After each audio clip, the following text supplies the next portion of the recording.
Hi guys! Tingnan natin yung alaga kong pusa guys. Feel bad siya guys. So sad. Very sad. May nakita siya sa labas.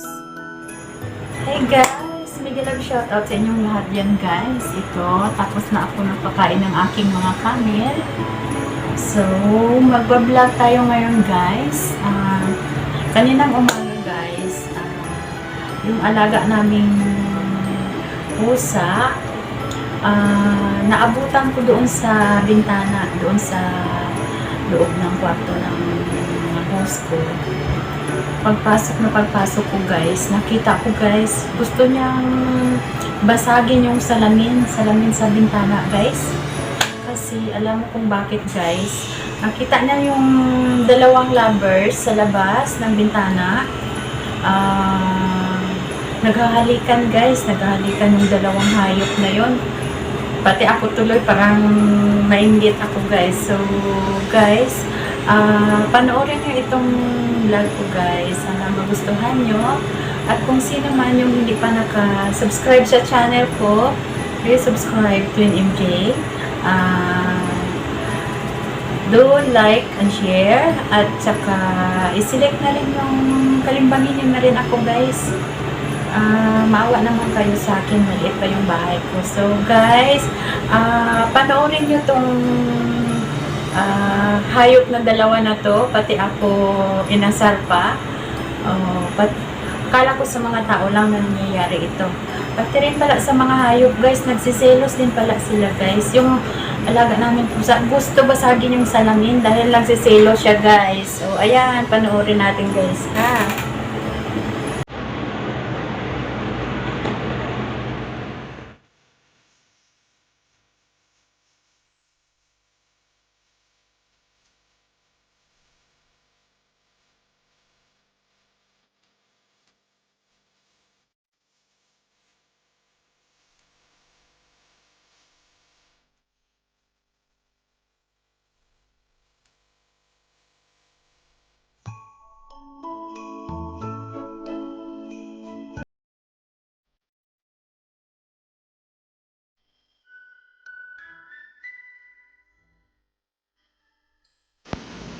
So, dito nga part guys, tumayo na siya sa kanyang kinaupuan. Lumapit siya doon sa salamin guys. Gusto niyang hulihin yung dalawang ibon na nasa labas. Pero pag ano ng kamay niya yung bintana, hindi niya mailabas yung salamin yun. Kaya ayan, tinititigan niya na lang guys yung dalawang ibon sa labas guys. So, ah malungkot siya guys kasi hindi na lapitan yung dalawang ibon sa labas. Ayan. Hindi niya alam guys na kinukunan ko siya ng video. So, ayan. Sinusundan niya ng tingin yung dalawang ibon. Wala siyang magawa guys.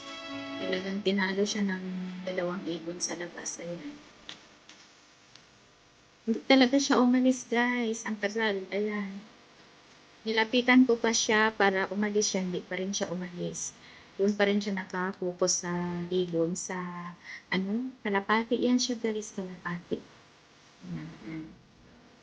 Tinitingnan niya, nagtutukaan yung dalawang ibon guys. Ayan.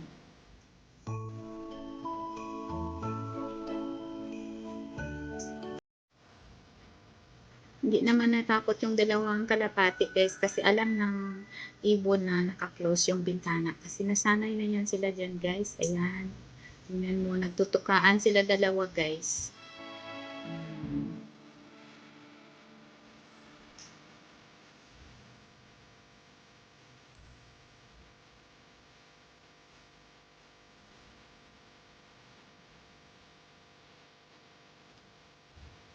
O diba mayroong love triangle?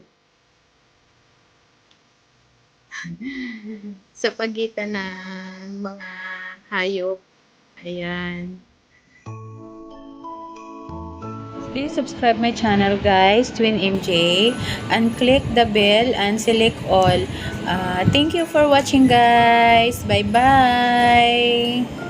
Love you guys.